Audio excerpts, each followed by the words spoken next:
Hello and welcome to the Footy Times Premier League review show. We are in week 3 after we put out our first video last week reviewing game week 2. So before we jump into the content, I'd like to ask, please do subscribe if you haven't already and hit that like button because we're just getting started with these series of videos and it would really help because we need all the support we can get. So let's get into the content, right? So before we get into reviewing the games, I had something to get off my chest.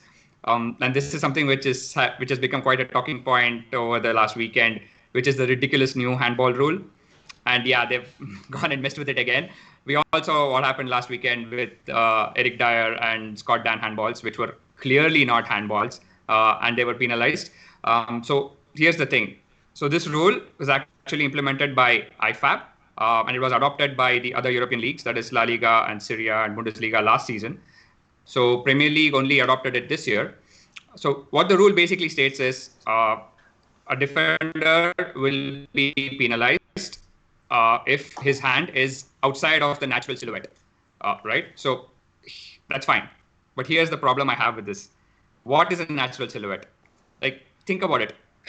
Hardly any action you perform in real life requires you to have your arms by your side all the time. Even when you're walking, your hands are moving to and forth, right? After all.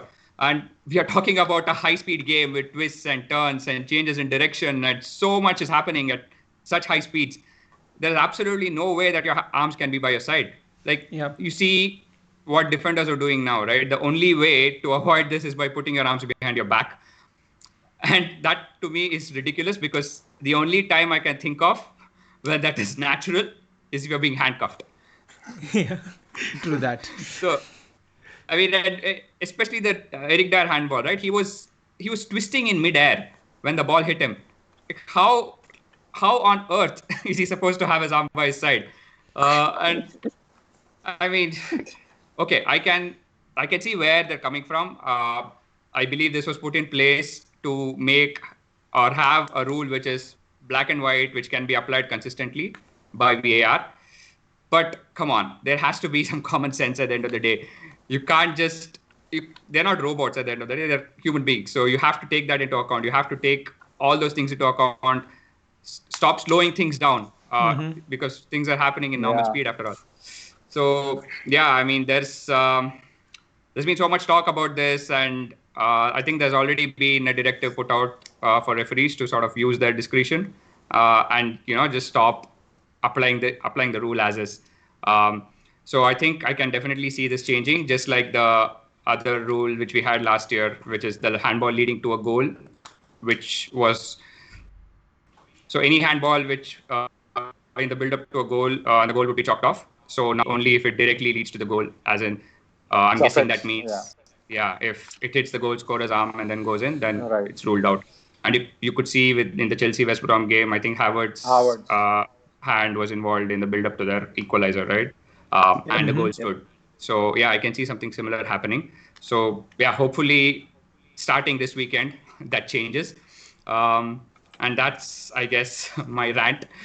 We can get into the content now. So we're going to start something called the Stat of the Week from this week onwards. I'm going to hand it over to Sheldon for this one. What have you got for us, Sheldon? Thanks, Avinash. And for this Stat of the Week, we have the number of away wins. So now people wonder, like, why do we need to concentrate on number of away wins? But you know what? For game week 3, we had 6 out of 10 games with away wins.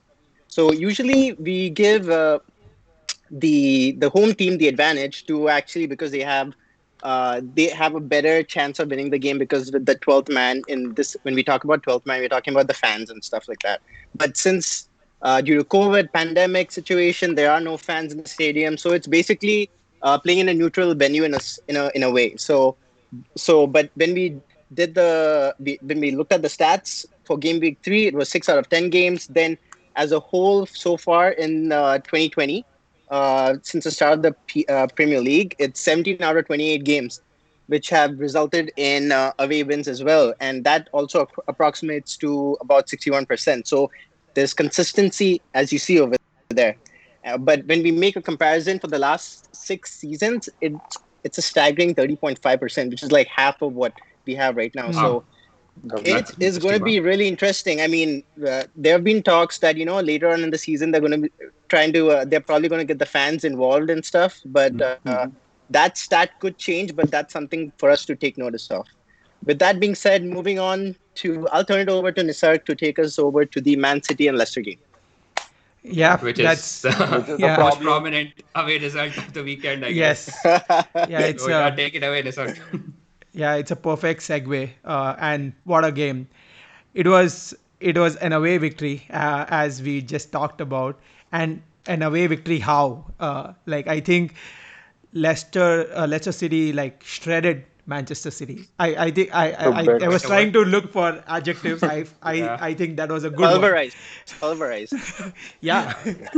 we can do an entire show on adjectives, I think. Yeah. Let's Yeah. move on. And also I've noticed a theme that I've been reviewing high scoring games, and 2-5 seems to be the game I review. So Put in if your you request. put in your request, it looks like I am the lucky charm for that scoreline. Anyways, so I just wanted to share some stats. Leicester City had seven shots, and 7 shots on target, out of which they scored 5 goals. So talking about XG and being clinical, that is staggering. And the possession stats, Man City had 72% of possession, which is common with them. And 20 any Pep's team. Yeah, and 28% for Leicester City. But it just shows how this modern game is not about possession anymore, but making the most out of what you have when you get the ball. And on top of it, Jamie Vardy scored a hat-trick. It had 2 penalties involved, and the third goal was simply brilliant. It was like the cross and the finish was perfect. Out of the world. Yeah, there was barely any space. Everyone felt that okay, it's not going anywhere, but God knows how he squeezed that ball in goal. Yeah, so that was pretty amazing. On top of it, we had a banger of a goal from Madison coming off the bench, outside of the box, and what a goal! Perfectly positioned, top corner, can't get better. And City's defensive problems just continue. Two very three very very scrappy penalties given, 2 by their fullbacks and 1 by their centre back.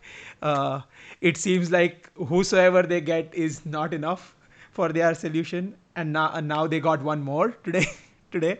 So another 50 million plus. Yeah. I saw a stat that he spent some 400 million on defenders alone. Yeah. So it looks like and both their fullbacks, especially Benjamin Mendy, was just horrible throughout the game.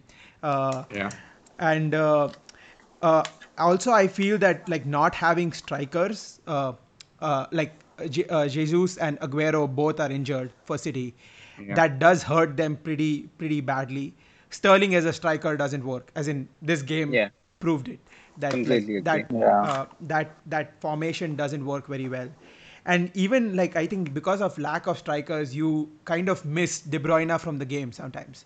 Having Sterling in the middle and no not having feed feed the ball to. And also one more, I just saw some still shots. One thing of Leicester in the game, and one thing was the discipline was really good. They maintained the shape. Everyone was getting behind the ball, and as soon as they got the ball, they had that the cutting pass that will just go through City's defense. And most of the times, I think the City defenders were just running backwards, towards their goal, which is never a good sight to see.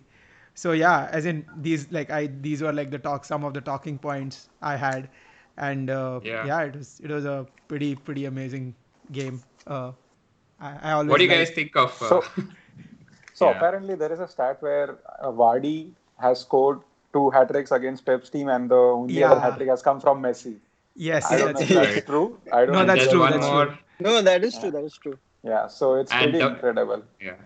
And the first time that a Pep Guardiola team has considered 5, by the way. Oh, really? So there you go. Yeah. And also, what do you guys make of Pep and Rodri's comments that Leicester just didn't do that anything? was so childish. So seriously, They sat back. They didn't do anything apparently. There's a team who just put 5 past you. So 5 own goals, I guess. Yeah. So, less said about it, the better. Yeah. I think you summed it up well. So this is something I've been banging on about, right, since pretty much last season. That if a team can sort of control the spaces defensively, and if they have the personality and the quality to get on the ball, play through the City press, basically run at their defense, right, with hopefully 2 or 3 players, they are there for the taking. Yes. They have shown this all last season, and it's just continuing. Yeah, centre back, we know they have a problem there. Laporte pretty much didn't play all of last season, and they've signed Ruben Dias, so we will see if anything changes. But it's still a systemic problem, I think. Yeah, and I just wanted to add quick point that I still saw a lack of preparation issue that we saw last week.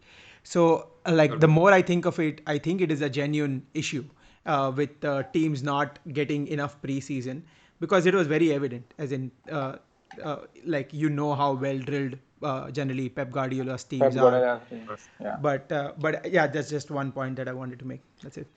Yeah, I think that. And I would like to call out that one goal from Mahrez. That was pretty cool. Oh yeah. Weaker foot. Yeah. Perfectly timed. Came out of nowhere. That was pretty amazing on That's City's part. Yeah. Yeah. But sorry to interrupt. No, go ahead. Yeah. On the fitness point. Yeah, go on. Oh, sorry.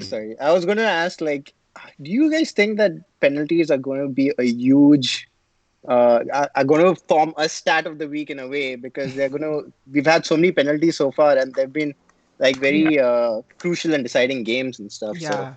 Best 6 of them due to handballs. So hopefully that will change going forward. Yes. But I think we've seen that. Yeah, if you play FPL, then just get all the penalty takers in your team. Yeah. Yeah. So I think we can move on. Sure. Okay. Then the next game, I'm going to bring in Sheldon on this. Brighton 2, Manchester United 3. Yes. Go for it, Sheldon. Brighton, that's like music to my ears, The more I hear about it, the more I get confident It should be. United have a chance this season. But I mean, if you ask me from a very objective point of view, Brighton were very unlucky, and they deserved at least 1 point from the game. But as a United fan, like I said, I'm not bothered how we played. 3 points is what mattered to me, and that's what we got, no matter how crappy we played. Now, United started fairly slow once again, and the first goal came with a penalty from Mope, which was a Panenka. Now, De Gea doesn't really save any penalties, so that's one other goal we keep conceding. Here's one thing I took notice of in this entire game was Bruno had a roller coaster of a game, because he started off with conceding the penalty, then he goes on the other side, and then he actually has this beautiful cross to Matic at the back end, and he put over for the own goal. And then in the third goal, he was also he played a crucial role, because he had that true pass to Rashford, which Rashford had immense composure when he was trying to take that goal. I give him a lot of crap for being a really shitty finisher, almost like Lacazette. But I think he does that very well. Ouch. When he's cutting in from there, sort of sitting a defender down. He's very good at that. Yeah. I mean, usually, there have been times in the past when he'll just go for the shot, but this time he had that composure to make sure to twist and turn and actually take the shot. So that's another one for Bruno. And then in the fourth, I think the other one that I remember was when we actually conceded the equalizer from Solly Marsh. Obviously, we brought in Bailly to defend towards the dying ends of the game. We had about 4. I think we had a back 5 at that point in time, and the ball comes in from across yet again, and we concede. Now, what I meant was Bruno was kind of involved in that, because he was at the far post, and he should have been responsible for actually blocking, or at least covering, not making a hard time for Solly Marsh to concede. So that was one. And then lastly, the penalty, the all-important, crucial penalty that which will go down in history, because it was a penalty given after the whistle was blown. But I've seen a lot of jokes on that. People are saying, why not go back to 1986 and take back Maradona's hand of God? No, but honestly speaking, that penalty stood because I mean it was a clear penalty because of the handball. Probably the only one that they got right. I I I was well, they did get the part where Pogba tripped and he was given the penalty. They were given the penalty They first, overturned it. and VAR kind of turned it over. So that they've had some good portions of where they've taken the right. Handball specifically, but yeah, sure. Yeah, but dude, you are on to that handball thing. I am. And but yeah, it was a good game in a way because we got those 3 points which are very crucial. Some of the interesting facts to take note of was first of all, United team after that 94th game minute after we conceded, I thought we weren't going to come back. We showed great character in that game, so you could call that squeaky bum time goal or Fergie time goal, but we got that goal. That was crucial. The other stat I actually looked at was Pogba failed to create a chance, probably get a shot on target, or even take a shot for that matter, make a tackle or an interception during the game, and he almost gave a penalty. And he had the lowest pass accuracy of 71% compared to the rest of the folks. So, which kind of brings me into question, like, does he deserve to even start? I mean, Van der Beek has been doing really well. I think he should be starting most of those games, at least till Pogba. He's been off color lately, so till he actually gets back to what he is capable of. In other stats, Brighton had 18 shots on goal compared to United 7, and Brighton actually managed to score. Had 5 of the shots hit the crossbar. Now that's a stat which we need to take note of. I mean, they were, when I say unlucky, that is probably an understatement because they were really unlucky. And 3 of them were crossard, I think. Yeah, 3 of them were crossard. And he seemed to cover every single post. So he hit the side post and the crossbar.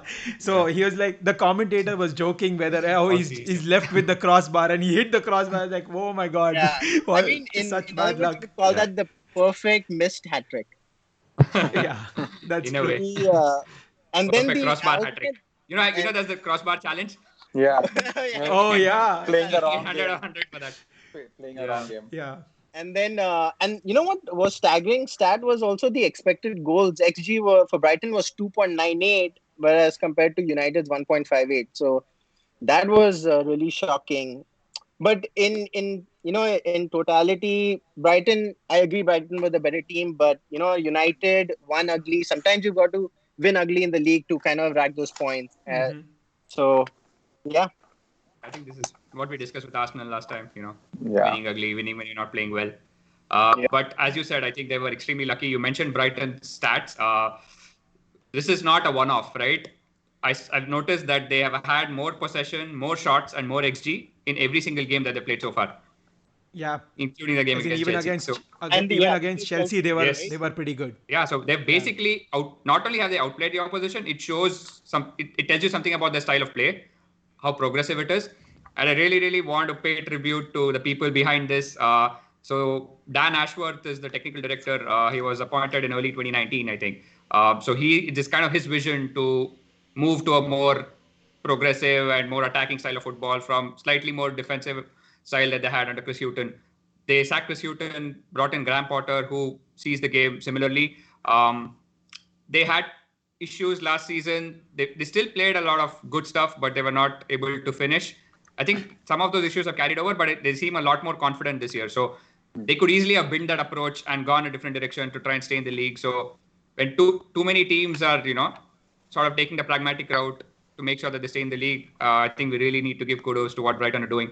And I really hope the tide turns and they start finishing off some of those chances because, I think this is one team who I'd be really sad if they were to go down. Because I think they're probably playing better football than a lot of the so-called bigger teams. So, I think that's something that I want to mention. True. Did you have anything, Nisarg? No, just yes, I completely echo what Sheldon said. It was a win that was necessary. Uh, I personally feel United did not deserve a single point. It was a very hard watch, but yeah, hopefully that it just gives the boost needed to perform better. And again, I still uh, repeating the same point about lack of preparation. It's very evident throughout the team. Yeah. Okay. So two Man United fans are happy. I Yeah. am going to bring in our Gunnar next. The unhappy fan. Yeah. Okay. Liverpool 3, Arsenal 1. Rahul, what did you make of this game? So I'm just going to touch upon quickly on what went wrong for Arsenal. Eh, to start off, I think it was a reality check. As I said last week, Liverpool definitely was going to be a bigger challenge than the other teams that we faced. So that turned out to be true. And we did a really bad job at keeping possession. Like if you look at the initial 6-7 minutes of footage, I don't think you would see any Arsenal possession, like putting two passes together, just clearances and stuff. So, so I think that was they started off a bit shaky, got the goal which they didn't deserve almost.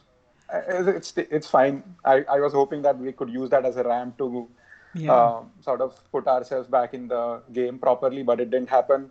And Lacazette missed a lot of easy Yeah. chances. So for Yep. once, I'm agreeing with Sheldon that he's probably the same as Rashford, which in a bigger scale I would disagree, but fine. So that definitely needs to be uh, taken care of next time. Like just bury all the chances that we get. Aubameyang was sort of Was he non-present playing? throughout the game. Yeah. Yeah, Has he taken a holiday? I too had to check a couple of times to see if it was on the team sheet. But yeah, so that was a bit of a miss. Like kudos to Liverpool to keep him out of the game also. So yeah, I think we should just take it as a reality check and move on to the next game, and hopefully the Arteta magic continues. So I'll give it to the happier fan of the fixture. Yeah, no, before that, no. I think Arteta touched on some of those things as well, right? He said they probably weren't playing out the back as well as he would have liked. Oh yeah. He actually said they were kicking it long a lot, but I thought they were playing a bit too much. I Oh don't know yeah, what. that actually I forgot to. I saw that and I forgot to mention that. In the like the build-up play, where playing from the back, right? What you were saying. So they stitched together 2-3 passes, and then the third guy just kicked the ball like a goalkeeper would. So it didn't turn out a lot good for Arsenal. But I mean, just to touch on that point, like in the bigger games like the Community Shield and even against Chelsea, Arsenal goals have come when From the back. that one from the back. When Yep. that happens, the goal almost Looks always comes. right. And I was hoping that 1-0, like although it came out of nowhere Yeah. and was not deserved, Yeah. I thought that Arsenal were exactly where they wanted to be. Correct. But then again, they They lost just the bombed lead it. too quickly. Yeah. the same topic. Yeah, I think you're right. I'm definitely saying that they're doing some stuff, things similar to what they were doing under Emery, but there seems to be more of a plan. Maybe there's a school of thought that the lack of fans is helping because fans are not getting on their back, so they're able to maintain more composure. But I don't know. Some of the playing out from the back was really hair raising yesterday. Yeah. The way they sort of Very move it nervy. like almost parallel to the goal line. Yeah. Yeah, it's just Is Yeah, this yeah, a Leno yeah, thing, yeah. Rahul? I don't know. Is this a Leno thing? Because maybe with Martinez there was more, I don't know, more composure, more variation. Because yesterday's was, it was just straight passes like yeah. parallel to the goal. Yeah, I thought that our I forwards didn't are going to nick realize it it to be anytime. honest till you Yeah. said. But yeah, I found it pretty shocking the way they are trying to play from the back. I think Luis was also taken in the team in place of Gabriel to Right. sort of do that, string together passes, which didn't turn out. But credit Yeah. to Liverpool, they played like champions. So Yeah. I mean, I particularly think there's not. Robertson giving one goal and taking one back. So he had a good Yeah. game. I mean, yeah, I think there's not much to add in terms of the game itself. We all saw it. That was one of the most dominant performances I've seen. That's saying something because, there've been quite a few. But this was, I couldn't believe the amount of dominance that we had in the first half, or supposedly, a big six clash. And I mentioned this in the last episode. I was expecting a big test. given how Arsenal played against us in the last two games, especially the last one, because the one before that was probably we had the title won and it was not the scoreline didn't really bear out sort of how the game went. But the last game they were so good, and I expected something similar. But yeah, and probably it was partly down to Liverpool that there are certain games when they are so on it that you just cannot play. They suffocate you. They don't let you get out of their half. I think the last time I saw something like this was against Leicester last year. It was a very similar sort of game where they just obliterated them. They just didn't.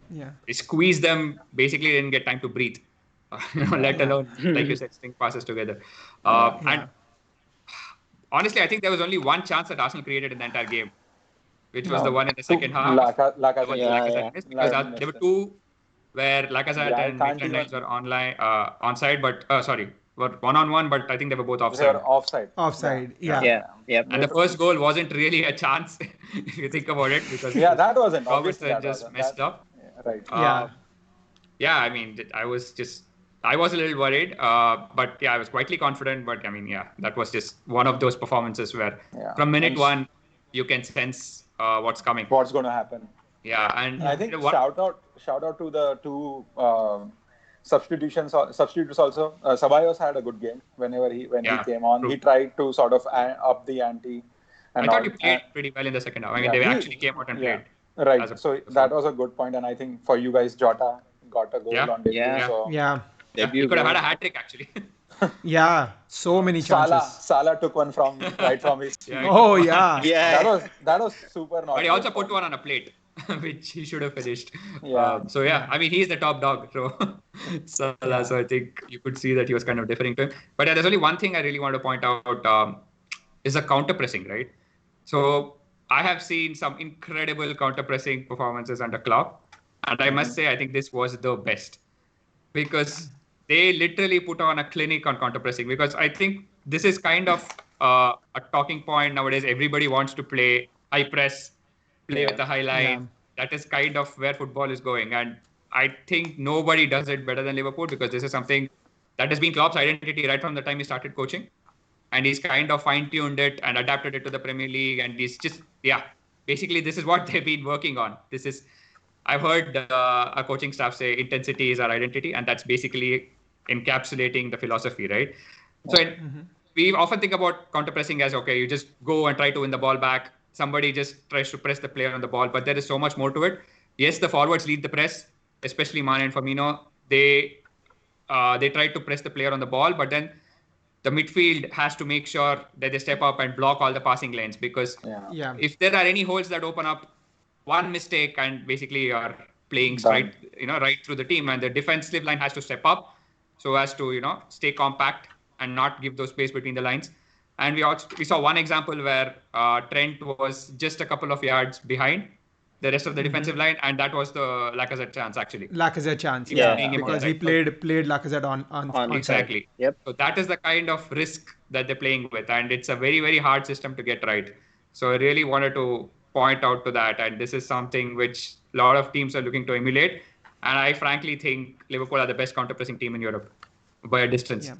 And I think there's a lot of other teams who are trying to emulate us. And Also, I just wanted to add one more thing, which is has been a feature of this Liverpool team, is the fullback to fullback goals. It's amazing. Switching how often do you see a left back having an assist and a right back having a goal?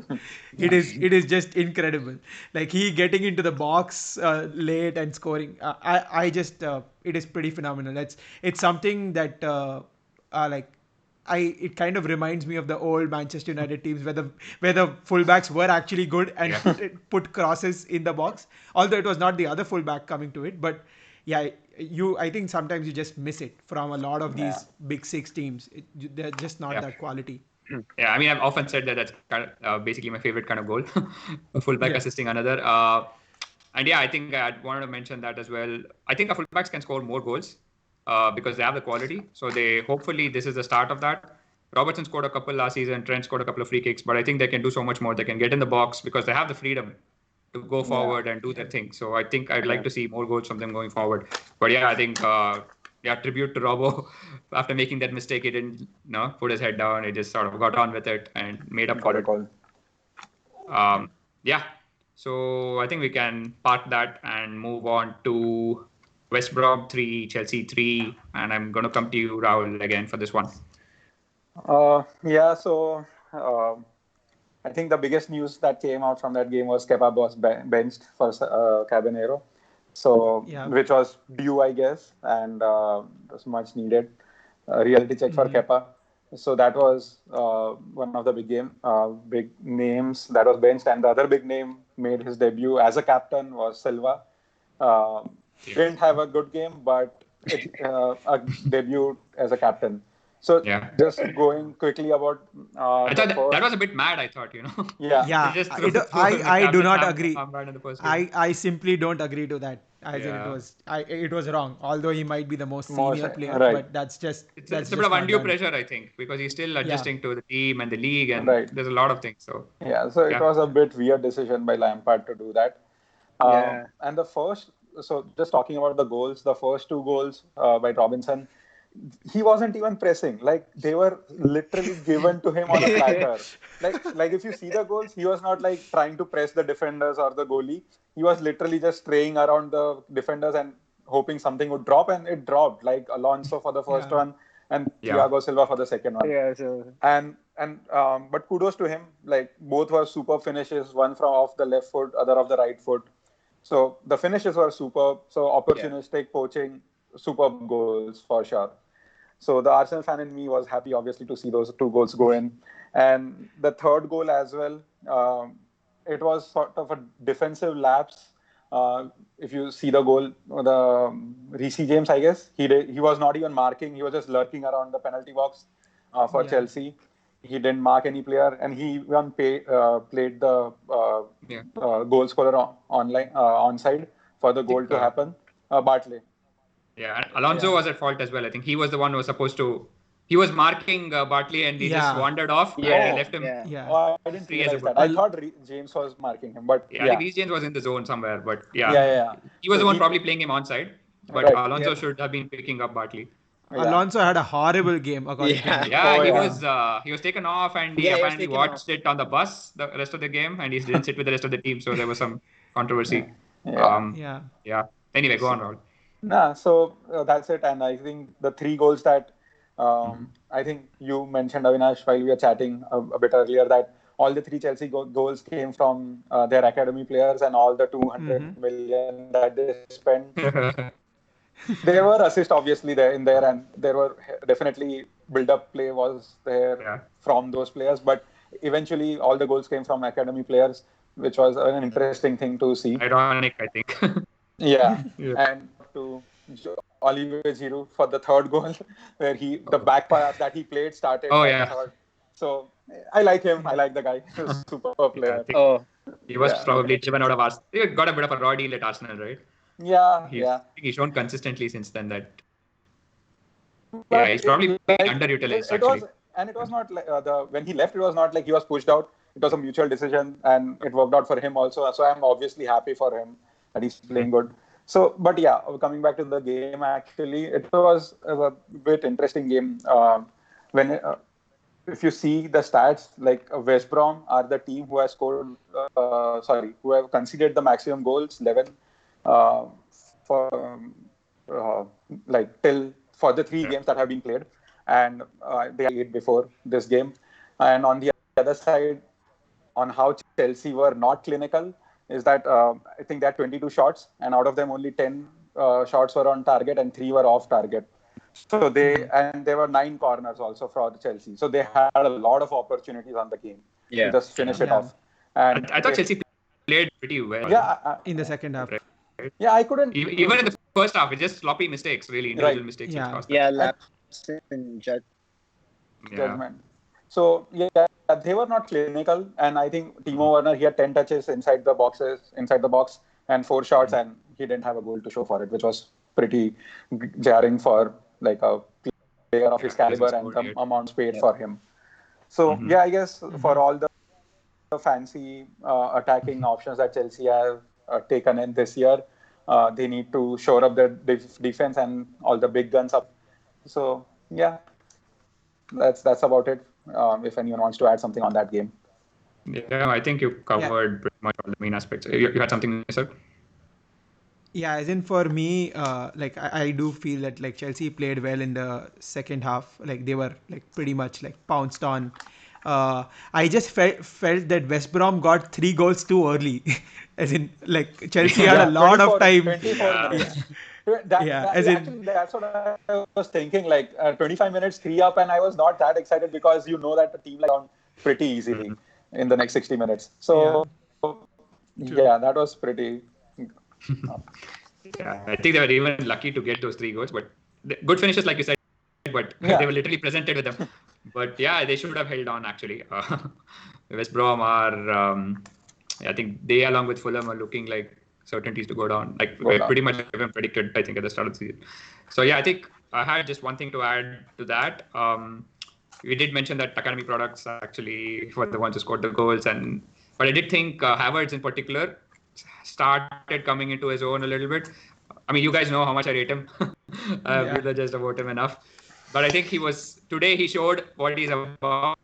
He was finding those little pockets in the final third, especially sort of pulling strings and having these little flicks and touches and playing people in. And he had this nice layoff for the second goal. I think it was Hudson-Odoi's goal. There was a really nice team move, and 1-1. Havertz was sort of Yeah, central to that. Yeah. right. So I mean, yeah, there is a real player there. I still maintain that he's an exceptional talent, and I think it's just about you have to set up in a way that you get him into those Cool. spaces essentially where he can cause damage. It doesn't matter where he sets up on paper. It doesn't matter if he's on the wing. It doesn't matter whether he's up front as a false nine or whatever. There needs to be a system which sort of Helps him. caters to that, and the jury is out on Lampard if he's good enough to be able to come up with that, and especially once Pulisic and Ziyech and all these players come in, can he come up with a system which can incorporate the best of all these players? Yeah, that's going to be a challenge for sure. So many players changing a lot of tactics and all. That might even be bad for a team. Yeah, So, and he might have yeah. to change game to game depending on who's available and all the Playing. rotations he has to do, and each of those players has different skills.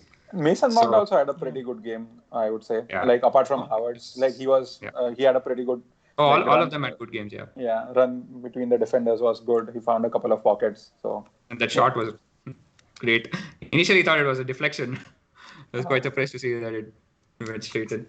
I wonder who are Chelsea's best centre back partnership. Is it? I think at this point it looks like it's Christensen and Thiago Silva, at least according to Lampard. Because today Zuma and Tomori played in the League Cup against Tottenham. So Yeah, that's and where he's Tomori supposed is to be. also being quoted by PSG, I heard. So on Yeah, loan yeah. at least. He was actually out of favor. I don't know. And Rudiger is suddenly out of favor. I don't know what's happening. Yeah, Rudiger, I Rudiger's thought, was their also best centre back. yeah. Exactly. So, He was it's good last year. strange decisions. And all Chelsea fans seem to think Zuma is the best centre back, but he Oh, doesn't no, seem no, to be. I don't think so. So, yeah, it's all a bit of a muchness, you could say, as far as Chelsea centre back options are concerned. So, yeah, I think there's a lot of work to do for them. Let's see how Frank gets on. I think that is pretty much it. So, a couple of other notable results that I wanted to mention. Tottenham won, Newcastle won. I think we already discussed the handball. I'm not going to go there again. Yeah. I think from Newcastle's perspective, this was the ultimate smash and grab point. We Tottenham totally dominated the game. They had an XG of 3.2 to Newcastle's 0.9, and I think most of it was from the penalty. So wow. they pretty much created nothing. They cannot. They got. Even Steve Bruce was, surprised that they got a point, and he was very vocal about that not being a penalty. So fair play to him on that. And the other one which really caught my eye was West Ham for Wolves nil. Wolves Oh, nil. yeah. I have no idea. I think low-key this was one of the results of the weekend. Yeah. I mean, West Ham, they just killed Wolves. Mikel Arturo was at his bullying best. He just ran the defense ragged. He was, dropping in, holding the ball up, turning, getting into the space, getting in. It was just terrorizing the defense. And Jared Bowen, he looks a player. He's a goal-scoring winger, and which is not it's a bit of a rare breed, I would say, further down in the table. So I think West Ham, I would almost say they kind of carried on from where they left off against Arsenal, because I thought they were really impressive. I think we mentioned this in the last week. Last right? game. They were Yep. transitioning The really Moyes well. factor. I think, the transition game was unbelievable, and Wolves had no answer. They really have to sort of get back to the drawing board and figure out what's going on there. Yeah. Yeah. So unless, do you guys have anything else? Any other points that you wanted to bring up about this game? Just, Any of the other games? just one quick mention that Everton has still continued. Oh yeah. Obviously, run. Avinash won't say that. Yeah. I'd rather not talk about it, but sure. Yeah. It'll be interesting to see how it goes. Are Liverpool playing them next week? No. No, not next No, week. The week Brighton, after the Everton, international. Brighton. Yeah. Yeah. Would be interesting to see. It's got to be said they've had a kindish run. I mean, yeah, Tottenham away was probably a tough game. So, yeah, I think that they're going well. It's just a question of depth probably for them, whether these players can maintain that level, Yeah. when it starts. Yeah, I think they only have this starting 11, and then it is all crap. Yeah. Yeah. So that should do us, I think, for this review. So hopefully we managed time a little bit better. I think last time's video was a little too long. And we still managed to cover most of the points that we wanted to. So it's been great. So let's try and come back again for next weekend. And once again, please subscribe, like, share, subscribe, press the bell icon. Yeah, all of the fancy stuff. Yep. Yeah. So hopefully see you again next week, and bye. Bye.